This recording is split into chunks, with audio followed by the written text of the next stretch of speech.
Monde numérique.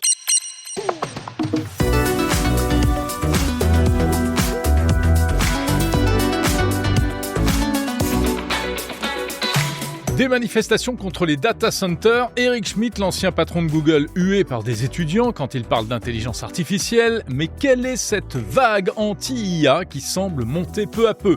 Certains accusent la Silicon Valley d'être responsable en ayant pratiqué un marketing de la peur. Même le pape met en garde contre les risques de l'intelligence artificielle. Que retenir de l'encyclique Magnificat Humanitas publiée cette semaine ? On en discute tout à l'heure avec mon camarade Bruno Guglielminetti. L'ActuTech cette semaine, c'est aussi Mistral, la pépite française de l'IA qui fait son show à Paris avec plusieurs annonces.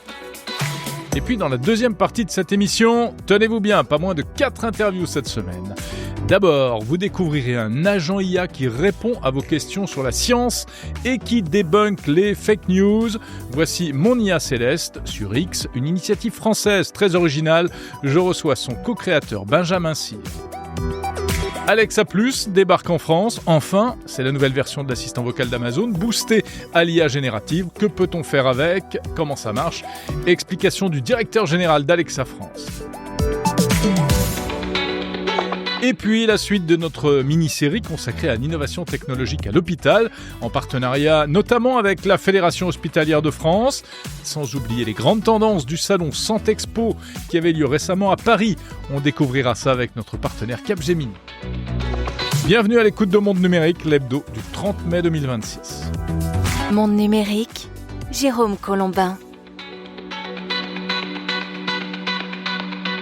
Ah oui, un menu chargé cette semaine pour Monde Numérique. L'hebdo, c'est au moins 50 minutes de news, de décryptage, d'interviews, disponible sur la plateforme de podcast de votre choix, également sur YouTube. Merci pour vos commentaires, merci pour vos petites étoiles sur Apple Podcasts ou Spotify. Vous pouvez retrouver également l'application mobile Monde Numérique signée Good Barber, et puis bien sûr le site mondenumérique.info. La colère gronde. En tout cas, on dirait qu'elle est en train de naître. Une vague anti-IA semble monter ici et là. Pour l'instant, ce n'est encore qu'une vaguelette, mais qui mérite quand même qu'on s'y intéresse. Et c'est pour ça que je voulais vous en parler cette semaine. Que ce soit aux États-Unis ou en Europe, on a vu dernièrement, en effet, des actions qui sont, me semble-t-il, révélatrices de quelque chose. Tout d'abord, dans le Tennessee, un projet de gigantesque centre de données d'Elon Musk qui suscite des manifestations de la part d'associations qui s'inquiètent de la pollution, de la consommation d'énergie, etc. En Irlande, des habitants qui se mobilisent contre l'implantation de nouveaux data centers autour de Dublin, estimant que ceci accapare une part importante des ressources électriques du pays. À Berlin, des collectifs qui ont organisé des actions contre l'expansion, là encore, d'infrastructures numériques. Et puis, l'un des épisodes peut-être les plus marquants, en tout cas d'une manière symbolique, c'était à l'université d'Arizona cette semaine. Eric Schmidt, ancien patron de Google, venu parler d'intelligence artificielle, s'est fait huer par quelques étudiants. En décembre dernier, le magazine Time a choisi sa personnalité de l'année 2025. Et cette fois-ci, ce furent les architectes de l'intelligence artificielle. C'est intéressant. Cela touchera toutes les professions, toutes les salles de classe, tous les hôpitaux, tous les laboratoires, chaque personne et chaque relation que vous avez. Je sais ce que beaucoup d'entre vous ressentent à ce sujet. Je vous entends. Il y a une peur.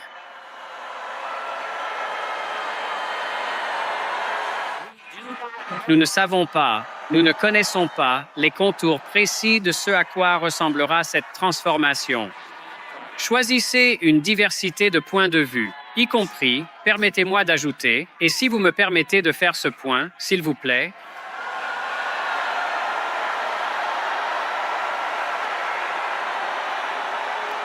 Eric Schmidt, l'ancien patron de Google, ne parvenant même pas à terminer son discours devant les étudiants de l'université d'Arizona.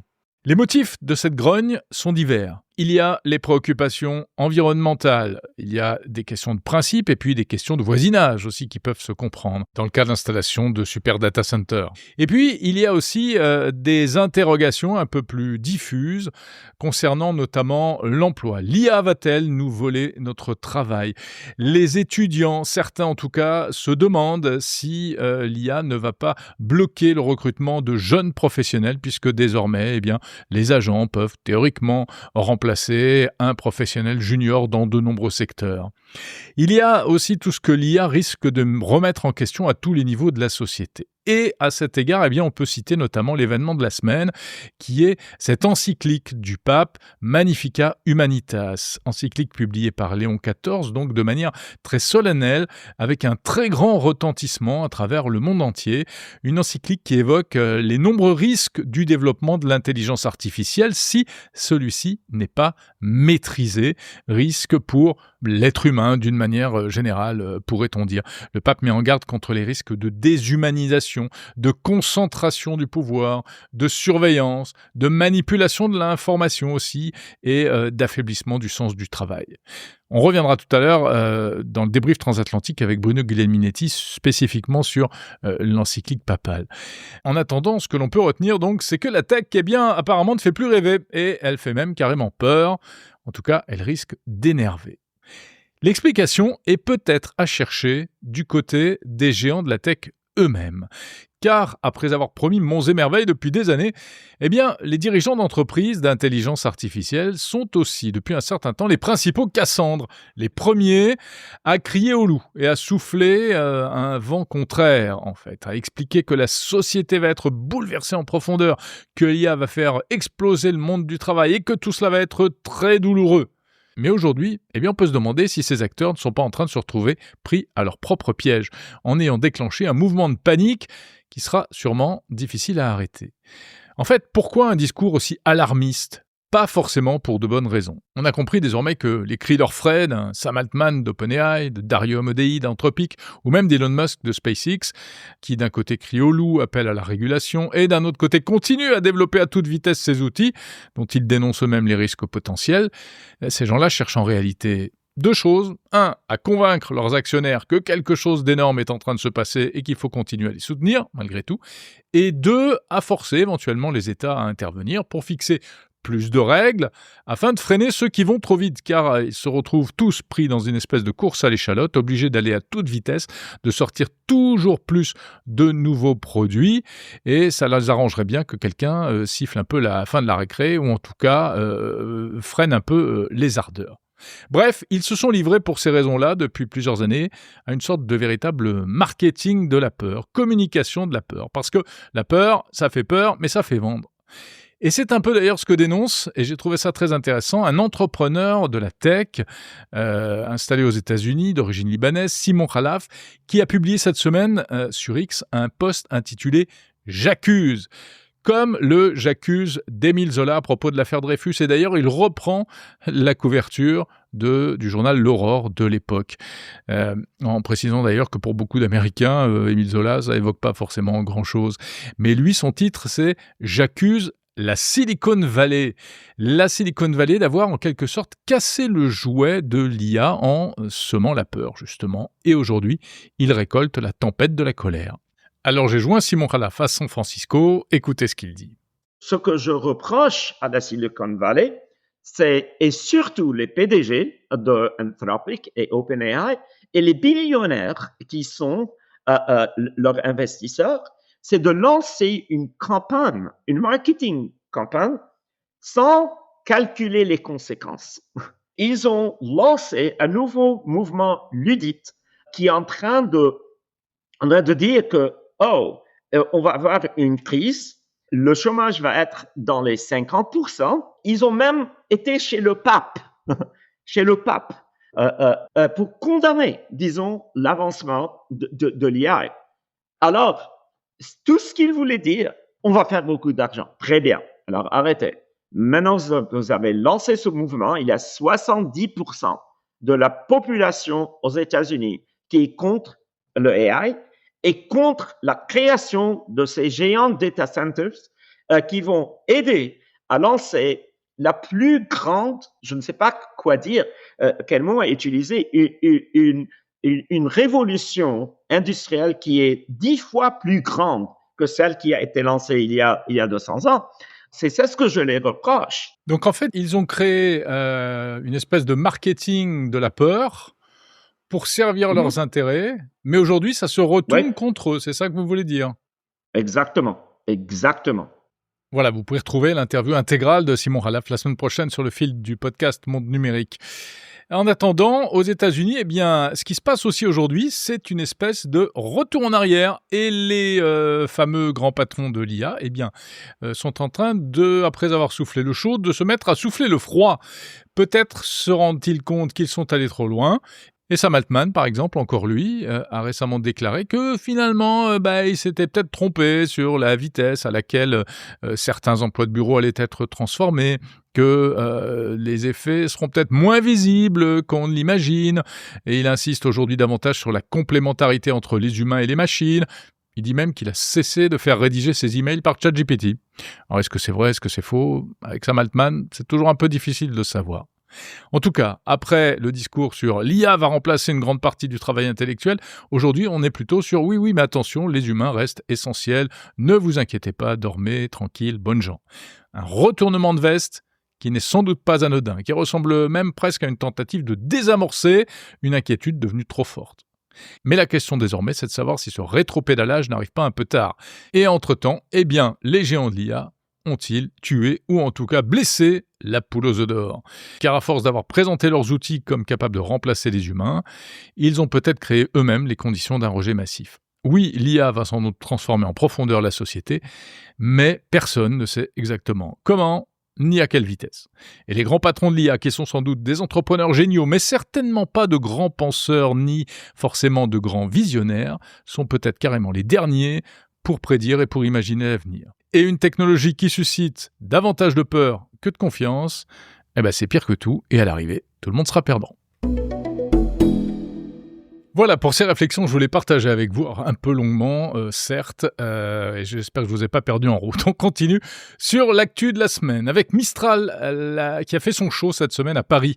Mistral AI, la pépite française de l'intelligence artificielle, organisait en effet au Carrousel du Louvre un sommet intitulé AI Now Summit.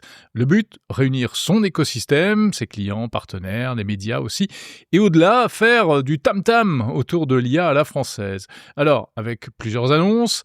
Tout d'abord, le chat, c'est-à-dire le chatbot de Mistral, l'équivalent de ChatGPT version Mistral, va changer de nom et devient désormais Vibe, mais surtout il se transforme en profondeur en devenant plus qu'un simple chatbot, désormais un véritable agent autonome, programmable et qui combinera des fonctions de chatbot pour le travail, la recherche, la rédaction, l'analyse de documents, mais également un agent de code capable de comprendre un projet, d'exécuter des tâches autonomes, etc.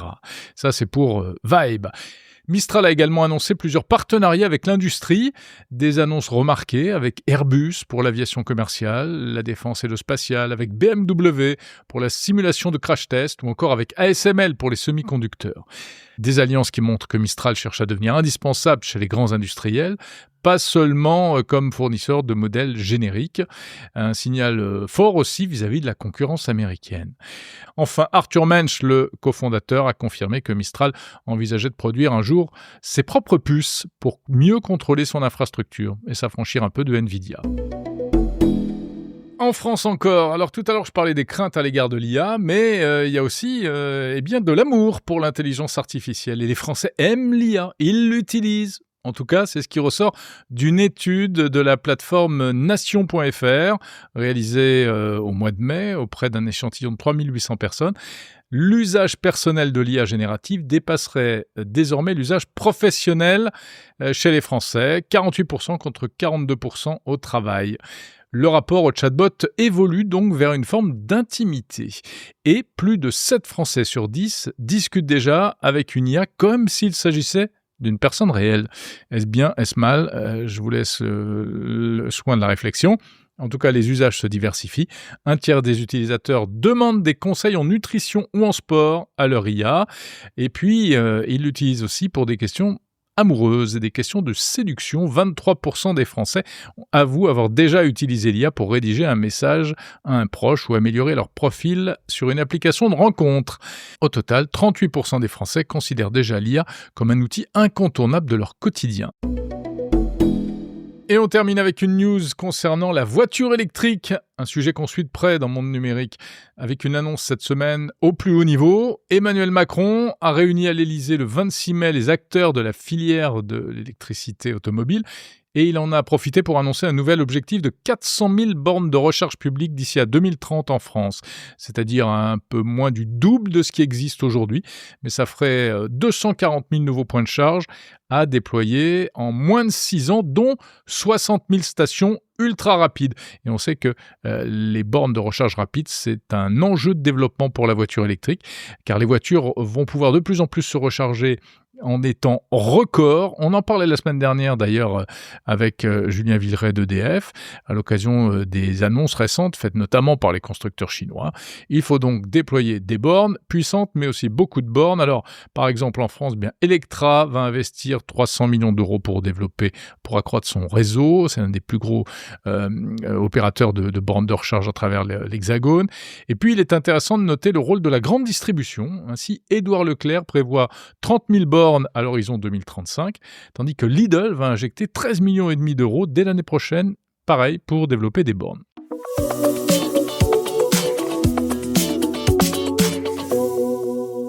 Avant de poursuivre, un mot de Frogans, partenaire de l'Hebdo de Monde Numérique.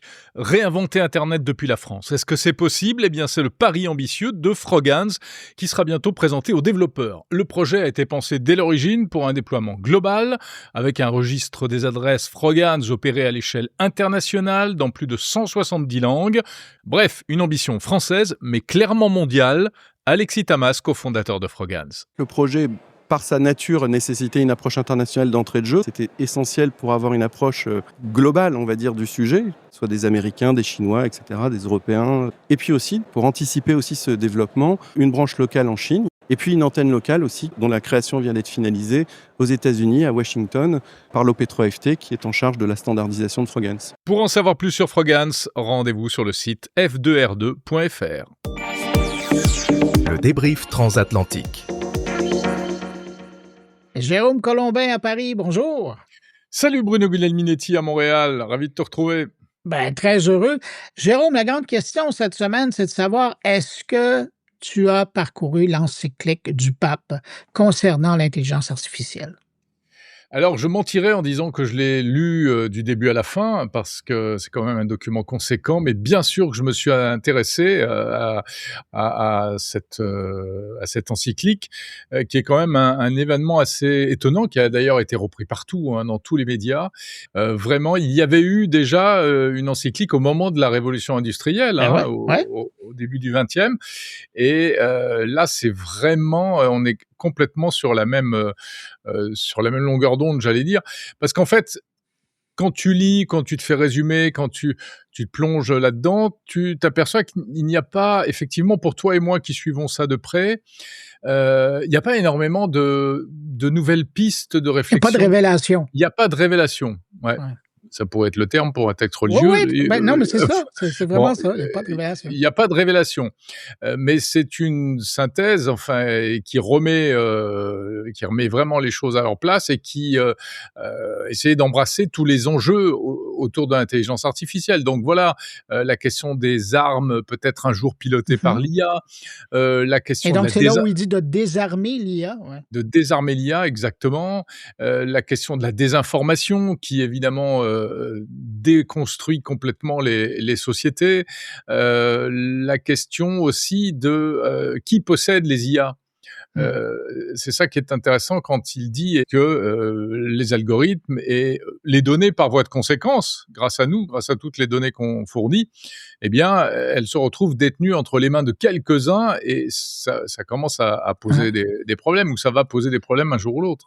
Et tu sais, par rapport à ce point-là de qui possède les IA, cette encyclique-là, elle n'est pas banale. Il y a peut-être des gens qui se disent, on s'énerve pour rien, sauf que il y a quand même eu tout un lobby de l'industrie de l'IA américaine qui s'est déplacé à différents moments auprès du Ouais, Saint-Siège pour aller rencontrer le Saint-Père. ouais. Et ça, je parle même pas du moment où, puis je me souviens parce que dans les deux cas, j'ai fait des articles, mais en septembre dernier, c'était le pape qui avait convié Yoshua Bengio à venir lui parler parce qu'il avait des questions, il avait un questionnement par rapport à ça. Il y a eu Mmh. une rencontre qui s'est faite, mais après, ce qu'on a vu, c'est que quand les gens se sont rendus compte dans l'industrie que le pape était en train de se faire une tête là-dessus et qu'il allait préparer un document, ben là, on s'est mis à s'énerver parce que dans certaines régions du monde, le pape a encore son autorité. Mmh. Et on s'est dit, ben là, s'il est en train de foutre le bordel là, dans notre business, c'est pas une bonne affaire. Alors, ils se sont mis, ils se sont relayés. Non, mais quand même, hein, c'est la petite histoire derrière, dans les corridors de Rome, là. Ouais. Dans la cité du Vatican, pas nécessairement à Rome. Et donc, ils ont été le rencontrer à quelques reprises pour leur faire valoir leur approche. Et j'avoue que j'ai trouvé ça fort intéressant de les voir aller. Moi, il y a un truc qui est venu me chercher, puis ça valait la peine de se le faire dire, c'était à savoir que l'IA, dans le fond, elle a accès à un tas d'informations, puis elle a accès à la connaissance infuse universelle que l'humain a été capable de documenter et qui réside à quelque part où l'IA a accédé à cette information-là. Et puis dans ce sens-là, le pape, dans son document, il rappelle, hein, l'IA peut imiter des fonctions humaines, Mmh. mais ce qui différencie l'humain et l'intelligence humaine de l'intelligence machine, c'est quand même que l'humain, lui, a vécu des expériences à travers Ouais. les siècles, mais que la machine, elle a jamais vécu et on peut pas dire ne vivra jamais parce que ça, le futur, on verra. Ouais. Mais jusqu'à maintenant, la machine n'a rien vécu de tout ce qu'elle nous raconte. Alors que l'humain, avec un grand H, lui a passé à travers tout ça. Et ça a teinté la connaissance, ça a C'est teinté vrai. le passage des connaissances. Et ça, je trouve ça intéressant parce qu'après, Ouais. il va falloir voir à partir d'aujourd'hui et vers le futur à quoi ça va ressembler. Mais il y a encore aujourd'hui une différence entre l'homme et la machine, simplement parce qu'un a vécu ce dont l'autre. Ouais. Non, mais c'est ce qui fait la valeur d'un texte comme ça, quoi. C'est-à-dire que voilà, le chef de l'Église catholique, il pèse quand même plus de 3 milliards, je crois. Hein, je ne veux pas dire de bêtises, de chrétiens dans le monde. Hein. Euh, Ah, c'est c'est du monde. voilà, donne de la profondeur à ce phénomène. Hein. En même temps, c'est pas un texte autoritaire, hein, c'est pas un règlement, c'est Ah, c'est un pas grand texte de réflexion, là. voilà, c'est un grand texte Ouais. de réflexion qui pose des fondements, etc. Et à partir de là, bah, chacun va se positionner. Mais ça n'aura personne, on pourra reprocher à personne de ne pas suivre Non. l'encyclique sur Mais, l'IA. Hein. mais le plus bel exemple, quand on parle d'impact, c'est regarde, on est en train d'en parler. Puis on s'entend que l'Église et les religions, on n'en parle pas, on en Non, a on n'en presque parle jamais jamais. parlé. Et puis voilà, là, on ne parle que de la religion chrétienne. Ouais. C'est pas la seule au monde. Hein. Non, exactement, pas du tout. Ah, c'est ça. Mais bon, écoute, ça, c'est l'intelligence artificielle selon Rome. Mais Ouais. de l'autre côté, si on fait un tour de l'autre côté de la planète, moi, ce que j'ai vu passer cette semaine, et j'avoue que je me suis dit, c'est bien la belle histoire du syndicalisme dans le monde de l'année probablement. Ce sont ces employés de Samsung qui voulaient faire une grande grève pour contester le fait qu'il y a des fabricants qui se sont enrichis de milliards et de milliards avec les besoins de la planète par rapport aux semi-conducteurs et qu'il n'y avait pas de redistribution de cette richesse-là. Même le gouvernement sud-coréen s'est fait appeler à la rescousse. Puis finalement, la direction de Samsung a dit, bon, d'accord, on va redistribuer les gains qu'on a faits. Et finalement, ce que ça va donner, c'est qu'il y a bon nombre des 70 000 et plus employés de chez Samsung qui travaillent dans le domaine des semi-conducteurs vont recevoir un pactole, une prime qui tourne autour du 300 000 chacun. C'est quand même impressionnant, ça. Mais c'est incroyable, c'est un montant historique. C'est un truc de fou. Non, mais pense au dernier règlement qui s'est passé dans les troubles sociaux en France. Personne qui Attends, a reçu mais 300. Chez nous, les syndicalistes, ils doivent se taper la tête contre les murs. Franchement, ils se sont fait. Alors là, c'est vrai que tu te dis qu'ils ont quand même eu raison de faire grève. Hein. Oui, oui, oui. Parce que là, c'est ça, on parle, c'est vraiment c'est des milliards et des milliards que notamment Samsung a engrangé. Et puis, ben, dans le fond, Samsung a acheté la paix. Parce que s'ils arrêtaient de faire la fabrication des semi-conducteurs, le peu de temps que ça aurait arrêté, c'était des centaines de millions qui partaient à tous les jours. Et c'est dramatique parce que ça aurait grippé tout le marché mondial des semi-conducteurs, donc de toute la tech, et puis l'économie de Samsung et l'économie de la Corée. Samsung, c'est 12% et demi du PIB de la Corée du Sud. Ah ouais, Hein. non, c'est énorme l'impact. C'est Et puis c'est monstrueux. surtout qu'ils sont arrivés avec le temps à se positionner dans ce marché-là. Alors évidemment, le gouvernement, là, a été interpellé, puis je me souviens parce que encore la semaine passée, je suivais de très près le dossier. J'essayais de lire des journaux locaux en le faisant traduire et on sentait la pression sur le gouvernement parce que là, c'était plus juste une histoire d'une entreprise avec ses employés. Mmh. Il y avait vraiment des valeurs là-dedans. Il y avait le fait de troubles sociaux importants et puis, c'était presque s'il y avait grève, une grève importante, là, c'était comme de mettre le genou par terre Mmh. et il y a personne, au gouvernement qui voulait voir ça. Ouais. Bon, monsieur Colombin, Oui. je veux t'amener sur le dernier sujet, dont on avait dit qu'on parlerait cette Ah, mais semaine. ça continue, mais on s'arrête plus alors. Ben non, mais écoute, c'est Bruno veut savoir ce que Jérôme, pense. Heu, donc, Meta cette semaine, on a l'impression là que là, ils sont en train de chercher des revenus. Ils ont annoncé qu'ils sont en train de faire des tests sur Meta One qui va donc, monétiser l'utilisation de leur intelligence artificielle et puis à côté de ça, on découvre qu'ils vont mettre, des forfaits, genre ça va s'appeler Facebook Plus, WhatsApp Plus et Instagram Plus et ça va donner, plus de personnalisation à ton expérience d'utilisation des réseaux sociaux. Qu'est-ce que tu en tires, toi, comme leçon de ces annonces-là? Je suis pas très surpris parce que je pense que c'est un peu, l'histoire de tout le numérique d'une manière générale et ça devait arriver quelque part pour les réseaux sociaux. De toute façon, c'est comme ça que ça marche, hein, le numérique, il nous appâte au début avec du gratuit et puis après, il faut passer à la caisse. C'est comme la drogue. C'est comme la drogue, Ah, exactement.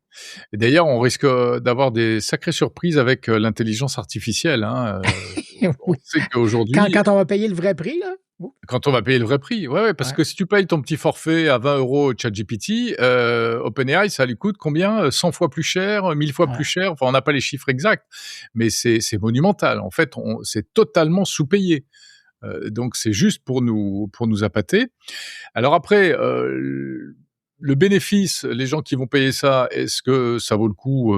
Je sais rien, c'est pour personnaliser. Je pense que c'est un premier pas et est-ce que c'est bien ou est-ce que c'est mal? Franchement, il faut voir quels peuvent être les bénéfices. Le bénéfice, ça peut peut-être être, plus de, comment dire? On peut être en droit de réclamer plus de choses. Mmh mh. Par exemple, peut-être, de limiter l'accès à nos données personnelles dans ce cas-là, en contrepartie d'un paiement. Ça avait été déjà Et évoqué aujour d'ailleurs. ouais, mais aujourd'hui, on n'est pas du tout là, hein. C'est que de la Non! Ouais, personnalisation, c'est que de la mais puis c'est un ouais, début, oui, bah, c'est pour faire du fric, quoi. C'est pour, ouais. monétiser. C'est comme, les jeux gratuits où tu payes, les jeux en freemium où tu payes pour avoir plus.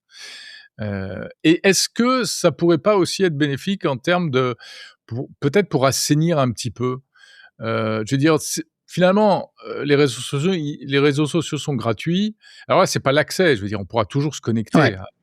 mais peut-être que demain, il faudra vraiment payer pour simplement ouvrir un compte sur un réseau social ou simplement poster un message.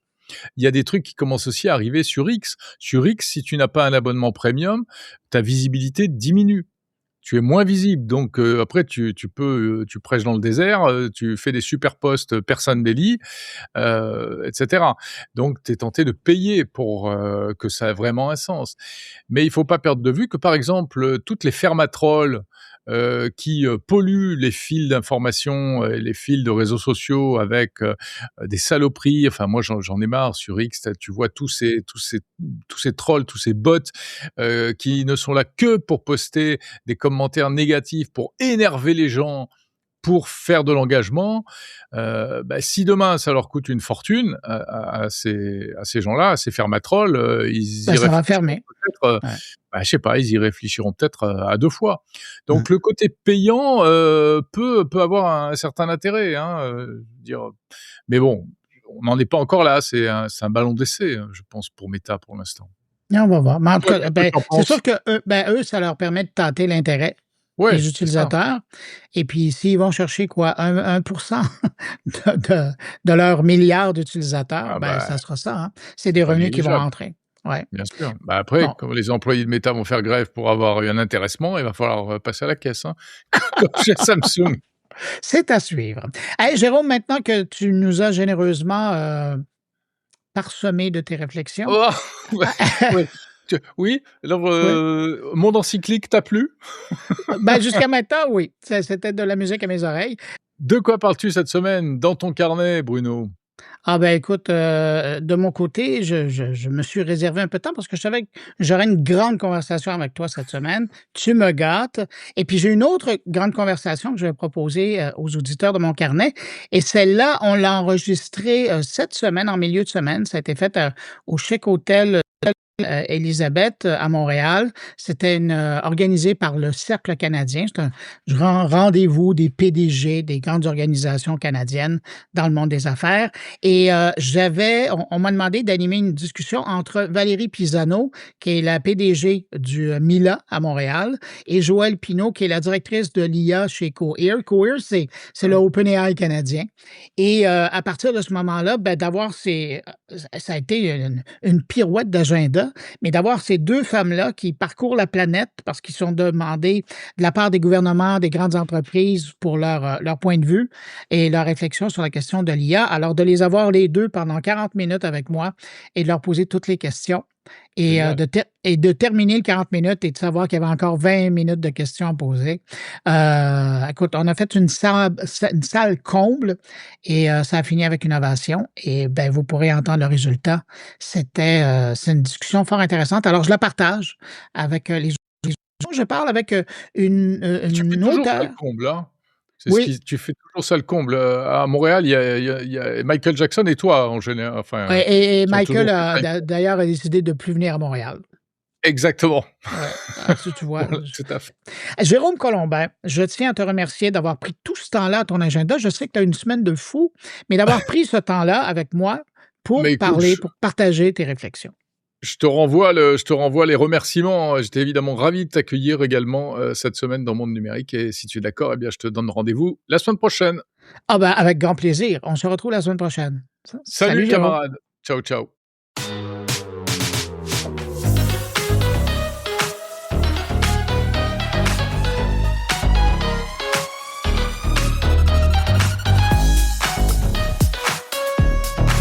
Monde numérique, le meilleur de la tech.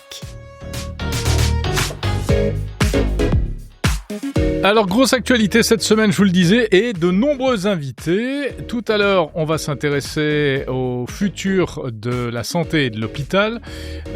Vous allez découvrir également le nouvel Alexa Plus. Si vous êtes utilisateur aujourd'hui de l'assistant vocal d'Amazon, réjouissez-vous parce qu'il va devenir aussi intelligent que ChatGPT et il pourra répondre à vos questions avec empathie et efficacité et en plus en français.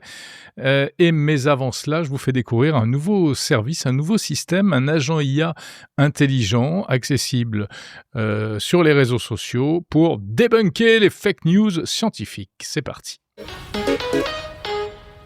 Bonjour Benjamin Cyr. Bonjour Jérôme. Ravi de te recevoir dans Monde Numérique. Musicien, compositeur et puis également journaliste et co-créateur et cofondateur et rédacteur en chef, ça fait beaucoup de titres, de Les Électrons Libres, qui est un média en ligne indépendant, média scientifique, également écologique, etc. Et surtout, je suis heureux de t'avoir dans Monde Numérique pour parler d'une initiative qui a été lancée par Les Électrons Libres le 27 mai. C'est un chatbot intégré à X, qui est en fait un chatbot pour faire du fact-checking scientifique. Mon IA Céleste, est-ce que tu peux nous présenter un petit peu ça ? Alors oui, mon IA Céleste est donc le premier chatbot adossé à un média mondialement présent sur X, qui est une sorte, on va dire, de concurrent de Grok, mais qui est spécifiquement fondé sur le fait de répondre aux internautes sur les sujets qui sont nos sujets de prédilection, la science, la technologie, l'IA, la médecine, l'agriculture, et qui permet aussi, et c'est la raison pour laquelle on a voulu le lancer, d'avoir vraiment un outil de debunk face à la désinformation sur tous ces sujets-là, qui est vraiment extrêmement présente sur les réseaux et qui, hélas, n'épargne pas non plus Grok. On a travaillé d'une manière différente, c'est-à-dire qu'on n'a pas une IA qui se nourrit de l'intégralité des médias et des sources qu'elle peut trouver pour répondre à une question, mais une IA qui est nourrie par un certain nombre de sources qu'on a parfaitement contrôlées. Alors d'abord, pour commencer, évidemment, elle se nourrit de tous les contenus des électrons libres qui ont été publiés depuis 1 an, puisque le média a lui aussi très exactement 1 an. Elle se nourrit ensuite, et ça c'est quelque chose dont on est très content, de Our World in Data. Our World in Data, c'est la base de données, l'extraordinaire base de données scientifique, économique de l'université d'Oxford, et qui est vraiment quelque chose, une mine absolument incroyable de rigueur et en termes de données. Et puis après, elle se nourrit d'une liste blanche de sources, alors souvent qui peuvent être des rapports scientifiques, universitaires, mais aussi des sites à travers le monde entier qui sont reconnus pour leur rigueur dans tous ces domaines que nous traitons. Alors, qu'est-ce qu'on peut lui poser comme question, par exemple ? Là, ça fait déjà quelques jours que c'est en ligne, on voit un petit peu que ça part dans de nombreuses directions. Est-ce qu'on peut donner quelques exemples ? Alors d'abord, évidemment, elle n'est pas faite pour répondre à des sujets de savoir quel va être le prochain résultat du top 14 ou donner la recette de la tarte aux fraises. Son but, c'est de pouvoir réagir notamment à des informations qui sont diffusées sur X, que ça soit d'ailleurs des émissions, que ça soit des propos d'internautes, que ça soit des propos de politique, de journalistes. Et on va lui demander, Céleste, donc c'est @moniacéleste, on va lui demander, Céleste, est-ce que c'est vrai ce qu'il dit là sur la climatisation ? Est-ce que le rôle de la politique agricole commune, par exemple, a été celui qui est expliqué dans ce tweet ? Est-ce que vraiment le nucléaire est le plus grand danger que l'humanité doit affronter, etc., etc. Donc, on reste sur nos sujets. Voilà, où en est-on dans les avancées sur le cancer du pancréas ? Est-ce que cette polémique a lieu d'être sur tel sujet ? Voilà, c'est ce qui se passe et c'est de la manière d'ailleurs dont on le constate depuis le lancement, les internautes s'en saisissent. Oui, alors donc on explique, ça fonctionne comme Grok pour les utilisateurs de X. À une différence près, c'est que Ouais. Grok sur X, on ne peut pas l'interroger si on n'est pas un abonné premium de X. Or là, Exact, ouais. mon IA Céleste s'adresse à tous les Tout le monde. abonnés de X. Et c'est un véritable outil de fact-checking, en fait. C'est-à-dire que, voilà, une organisation ou un particulier, même un responsable politique, un militant, etc., a fait un post, une déclaration sur un sujet comme ce qu'on vient d'évoquer, donc de nature un peu scientifique ou technique. On peut demander immédiatement, tiens, est-ce que ça c'est vrai, demander des précisions, etc. Absolument, avec encore une particularité qui diffère un petit peu par rapport à Grok, c'est que Céleste répond beaucoup plus rapidement et qu'elle Ah ouais. fournit systématiquement un lien relatif. Alors parfois le lien d'ailleurs est plus relatif, mais que peut-être le meilleur qui sera donné, Ça, on travaille à améliorer parce qu'on vient de sortir, hein, on a fait des semaines et des semaines d'essais, mais on va On va parler de l'aspect continuer technique, justement, c'est à intéressant. améliorer l'outil de manière vraiment, on travaille non-stop sur ce sujet-là, mais au fur et à mesure des discussions, on peut reposer ensuite, on peut approfondir la conversation avec Céleste en évitant qu'il y ait plus de 5 échanges pour le moment. Voilà, il y a certaines contraintes techniques, mais D'accord, il y a des limitations. voilà. Ouais.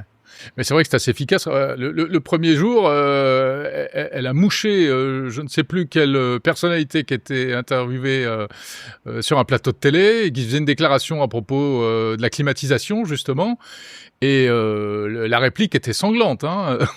Alors en plus, la climatisation, c'est le sujet qu'on vient de traiter aujourd'hui, d'ailleurs, dans les électrons libres. L'article du jour... c'est le sujet du moment, ça, ouais. C'est le sujet du moment, mais de rappeler, c'est ce qu'on a fait aujourd'hui dans les électrons, c'est de rappeler quand même l'abomination qui découle de cette volonté d'interdire la climatisation partout. Quand on voit ce qui se passe aujourd'hui dans les EHPAD, quand on voit ce qui se passe dans les hôpitaux, quand on voit ce qui se passe dans les gares, et avec des systèmes, des infrastructures souvent qui sont neuves, dans lesquelles il y a une volonté idéologique de dire finalement on va lutter contre le froid l'hiver, mais le chaud, ça pose pas de problème. Depuis la canicule de 2003, qui a quand même été une horreur, qui a fait 15 000 morts supplémentaires extrêmement vite, il y a eu des plans bleus, mais il n'y a toujours pas eu de politique réelle qui permet aux gens, dans un contexte avéré de réchauffement climatique, de pouvoir profiter de la fraîcheur. Et effectivement, là-dessus, Céleste, se nourrissant à la fois de nos articles et des données réelles scientifiques, va rétablir la vérité, c'est ce qu'elle a fait hier. Alors, la vérité scientifique, qu'est-ce qui garantit véritablement que Céleste dit vrai par rapport à pour reprendre cet exemple, une responsable d'une organisation, je ne sais plus trop laquelle, qui prétendait le contraire, en fait? En fait, Céleste, elle s'appuie sur les données. Elle s'appuie pas sur des chiffres inventés. On le voit en permanence sur les plateaux de télé, des responsables politiques, des responsables militants et autres vont vous dire ceux-ci consomment 48% de plus que ceux-là. Ouais. Les data centers, les emails, les box à la maison. On parle typiquement, par exemple, on sort encore en permanence sur tous les plateaux. On nous explique qu'une requête ChatGPT, ça correspond à la dépense d'un verre d'eau ou d'un demi-verre d'eau, sauf qu'on se fonde, quand on dit ça, sur les données de lancement de la première génération de ChatGPT. La consommation a été divisée par 10. La consommation, de la même manière, on explique que les data centers vont vider les océans, mais c'est des propos, en fait, qui n'ont aucun sens, soit qui se fondent sur des données totalement obsolètes, et nous, on est là pour rétablir les données en cours, celles qui ont une validité, soit si carrément des choses inventées au doigt mouillé. Merci beaucoup, Benjamin Merci, Cyr, rédacteur en chef de Céleste, de Mon IA Céleste, donc, qui est à retrouver sur X. Électrons libres, fondateur de Céleste. Voilà, à l'adresse lel.media. Merci beaucoup.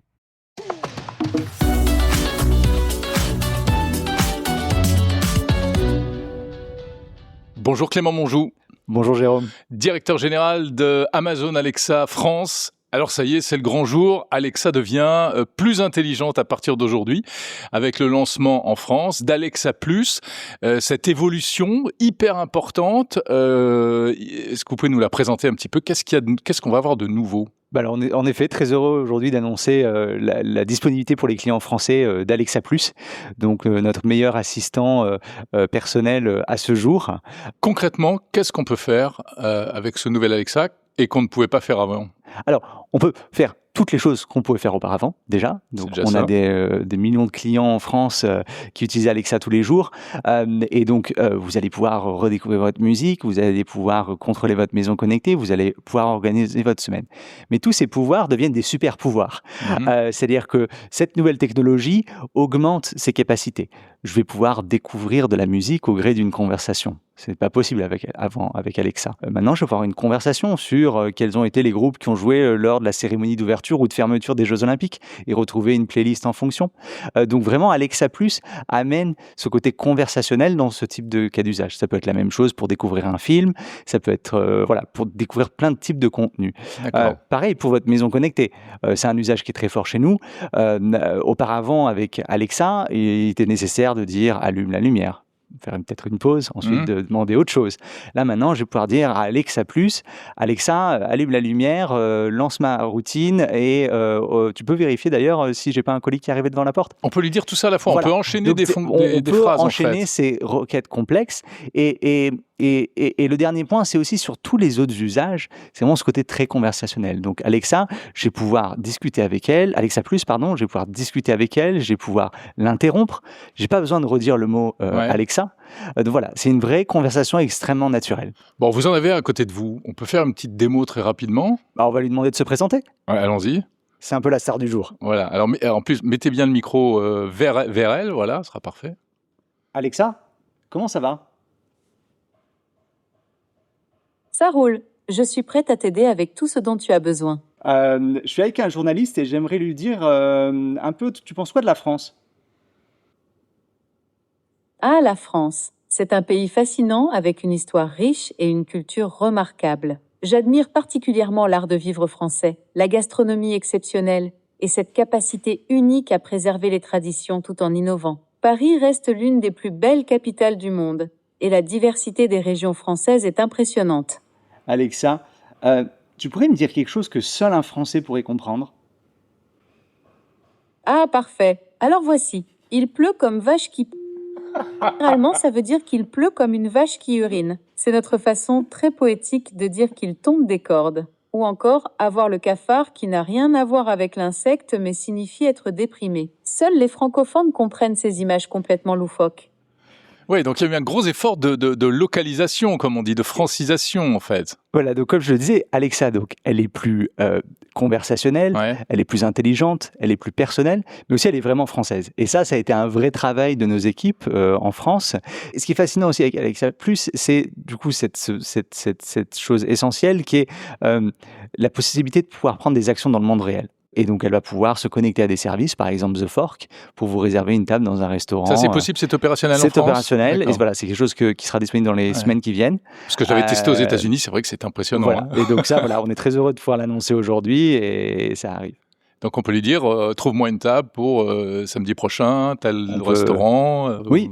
Clément, on dit un mot de la technologie qui fait tourner tout ça, donc des LLM pour tout ce qui est aspect conversationnel, accès de manière plus fine à des tas de données. C'est quel type de technologie ? Ça a été développé en interne chez Amazon, tout ça, ou alors vous utilisez des technos externes ? Alors, notre vision depuis le début, ça a été de construire, la vision d'Amazon, c'est de construire des AI qui soient utiles. Et c'est aussi de développer toute cette de technologies qui permettent de construire des intelligences artificielles avancées.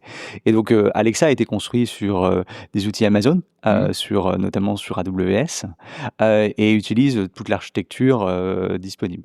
Et ce qui fait la différence d'Alexa, c'est que, vous voyez, la multiplicité d'usages qu'on voyait précédemment, c'est-à-dire que dès le début, on a dû aussi développer des LLM qui soient adaptés pour chaque type d'usage. Un LLM spécialisé dans la musique n'est pas la même chose qu'un LLM qui est spécialisé dans les interactions avec des volets et une maison connectée.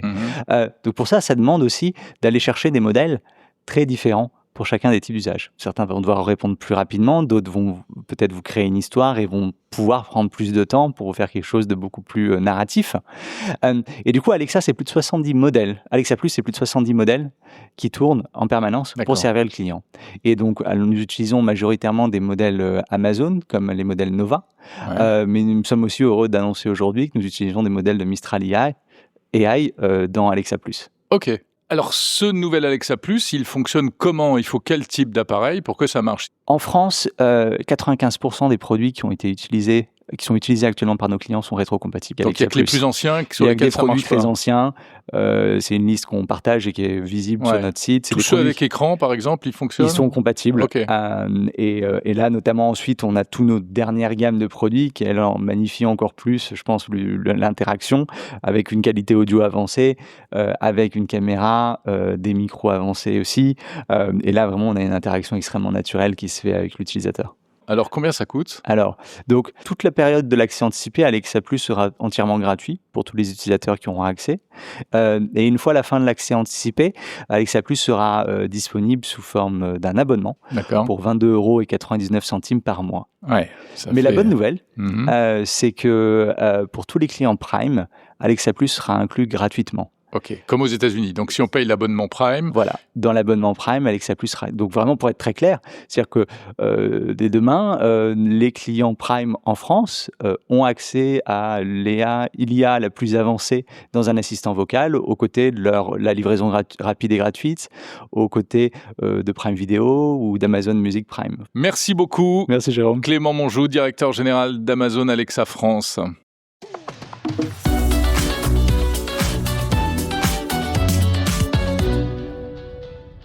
Monique Sorrentino, bonjour.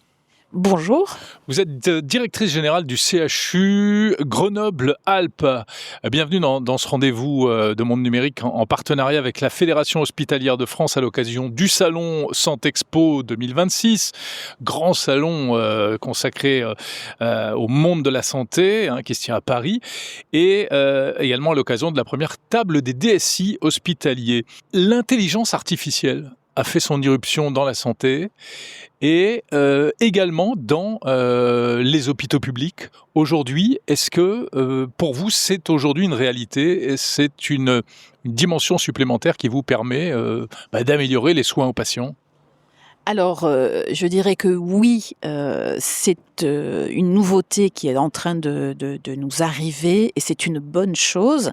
Donc, dans le système de la santé, on est une entreprise humaine comme dans d'autres secteurs. Donc, tout ce qui est outils administratifs, IA générative, etc., on a déjà plein de choses à faire dessus. Et après, on a les applications particulières pour vraiment la prise en charge médicale des patients. Donc, oui, nous avons beaucoup d'équipes de recherche et d'innovation. Nous avons beaucoup de start-up qui tapent à notre porte pour mettre en place des outils d'intelligence artificielle qui vont nous faciliter la vie. Alors après, est-ce que c'est déjà très développé, c'est en cours, c'est difficile d'arriver à le voir parce que c'est en gestation et donc il y a pas mal d'outils qui tournent encore en termes de recherche, d'innovation. Donc il n'y a pas forcément non plus énormément d'outils qui sont déjà sur la table, prêts à être utilisés. En fait, certains le sont déjà. Par exemple, en imagerie, quand on achète des nouvelles machines, il y a déjà de l'intelligence artificielle et on le sait pas forcément, mais il y a déjà des choses qui sont en cours. Et sinon, sur le reste, c'est encore quand même en gestation. Donc, à la fois, on va aller très vite et à la fois, il faut quand même assurer que tout ça soit bien sécurisé, que les algorithmes tournent bien, que les produits soient bien évalués. Mais franchement, vu tout ce qui est en train de se développer, on peut vraiment se dire que l'intelligence artificielle est déjà là aussi dans le système de santé et que pour nous, c'est une bonne chose. Alors, vous avez mis en œuvre un certain nombre déjà d'opérations, je sais pas comment on peut appeler ça, expérimentation, initiative, dans tout le périmètre qui est le vôtre. Est-ce que vous pouvez nous donner quelques exemples ? Moi qui ai connu les dossiers papier, quand un patient venait à l'hôpital, on allait chercher le dossier papier qui pouvait être énorme et il fallait quand même quelqu'un qui fasse la synthèse. Voilà. Donc aujourd'hui, c'est la même chose. On a la même quantité d'informations, voire beaucoup plus dans les dossiers patients informatisés. Et donc avoir une synthèse et un outil de chatbot, c'est quelque chose qui est en train de sortir. Je pense qu'on les aura quand même dans des délais courts. En ce moment, l'actualité, c'est le fameux antivirus. Là, est-ce que par exemple, aujourd'hui, les données dont vous disposez vous permettent de peut-être de mieux appréhender un risque comme ça ? Alors, je ne saurais pas répondre précisément sur cette pathologie-là, sur ce virus-là, mais déjà, quand on a eu le Covid, on a déjà fait quand même d'énormes progrès pour partager des outils de pilotage, des indicateurs, pour essayer de savoir quand est-ce que les vagues arrivaient et où en France pour se préparer au mieux. Donc oui, forcément, sur tout ce qui est données santé publique, on sait aussi que l'utilisation des données va nous permettre de prédire. En fait, on a beaucoup d'outils d'intelligence artificielle qui sont en train de se développer pour nous aider à prédire en fonction du climat, de la météo, vraiment toute zone par zone de façon très très détaillée, savoir quand on va mélanger un certain nombre d'indicateurs, comment on risque d'avoir des flux supplémentaires qui arrivent à l'hôpital ou chez les médecins généralistes et comment on arrive à les prévenir ou si jamais on n'arrive pas à les réguler, comment on s'y prépare pour les prendre en charge. Voilà. Ouais, bien sûr. Donc oui, ça c'est. Enfin, je pense qu'on va avoir des tas de choses. Et ça va venir très vite, à mon avis. En fait, si on comprend bien, la data et l'innovation et l'IA dans votre secteur, c'est à la fois, c'est directement sur les pathologies, sur les patients, ce que vous disiez, le dossier médical pur, et puis aussi pour fluidifier cette énorme machine qu'est le monde hospitalier, notamment en France. Ouais. En fait, en économie, il y a une vieille théorie qui est que l'efficience d'une économie se mesure par la vitesse de circulation de l'information. Et donc, je pense qu'aujourd'hui, c'est ça, plus la vitesse de circulation des données qui permettent effectivement de mieux anticiper, de mieux gérer tous les flux patients. Nous, à l'hôpital, c'est quand même une grosse entreprise. Un hôpital, on gère énormément de flux. En fait, on a un seul dossier patient informatisé, mais on a quand même 400 logiciels dont on a besoin dans plein d'endroits différents de l'hôpital. Et donc, si on travaille sur la donnée, on va pouvoir un peu mieux se libérer de la contrainte d'avoir des logiciels qui sont très silotés. Et puis, on a tous les flux logistiques à organiser, logistique de marchandises, logistique patient, organisation des parcours, où je pense que quand on va se regarder, si dans 5 ans, on fait un retour en arrière, on se regarde, on se disait, à l'époque, on faisait comme ci, comme ça, alors que je pense qu'on ne travaillera plus du tout de la même façon. Merci beaucoup, Monique Sorrentino, directrice générale du CHU Grenoble-Alpes.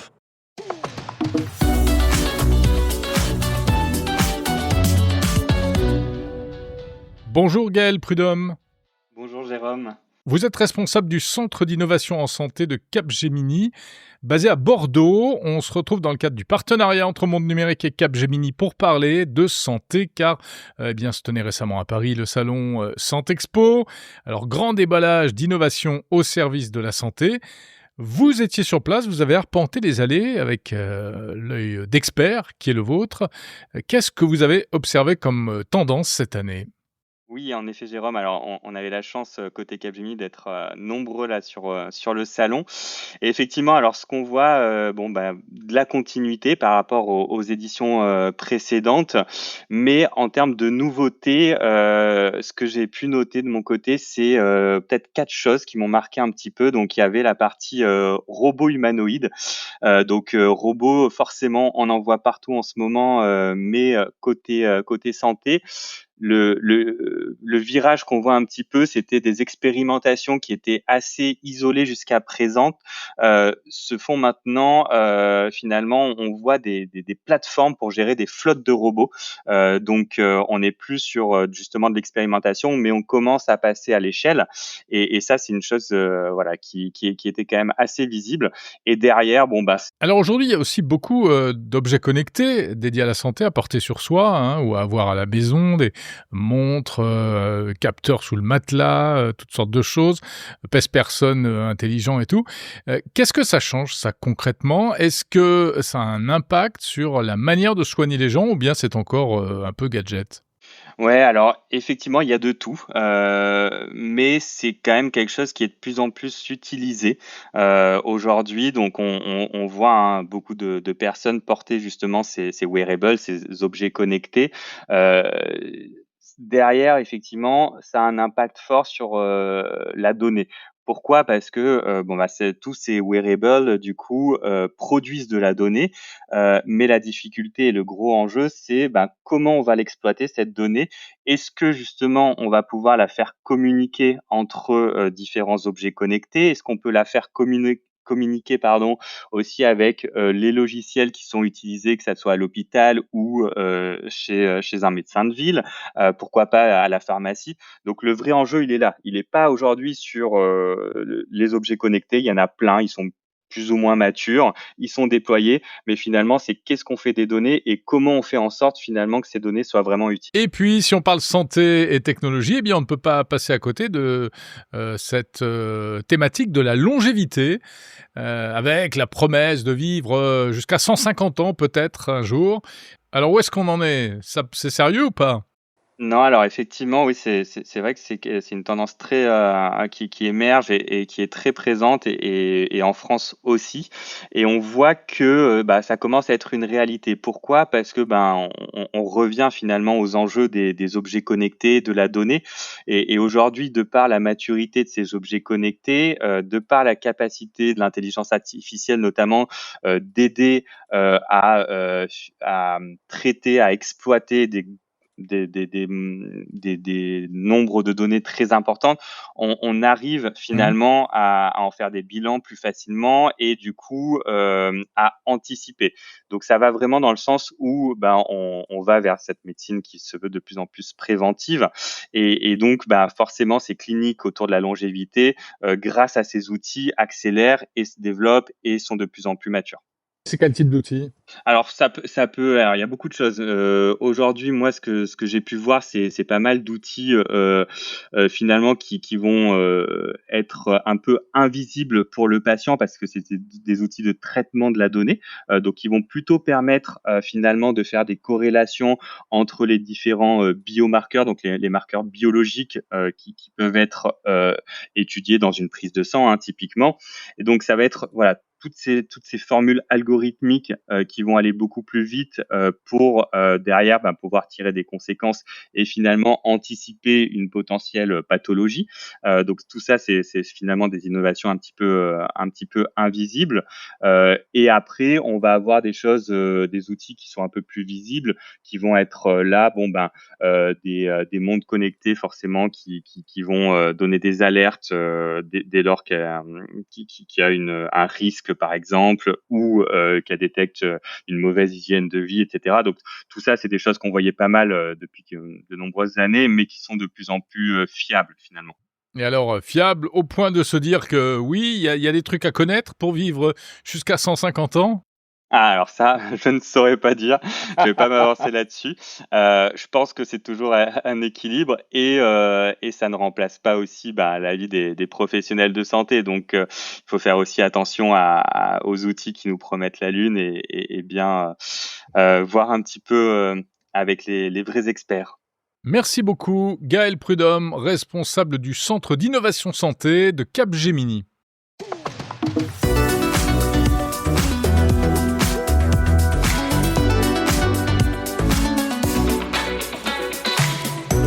Et voilà, c'est fini pour cet épisode de Monde Numérique du 30 mai 2026.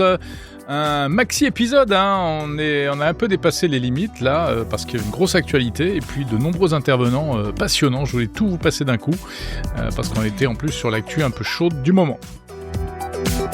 Merci de suivre et d'être fidèle à Monde Numérique. Faites connaître ce podcast à vos amis. Abonnez-vous, bien sûr. Abonnez vos amis de force aussi.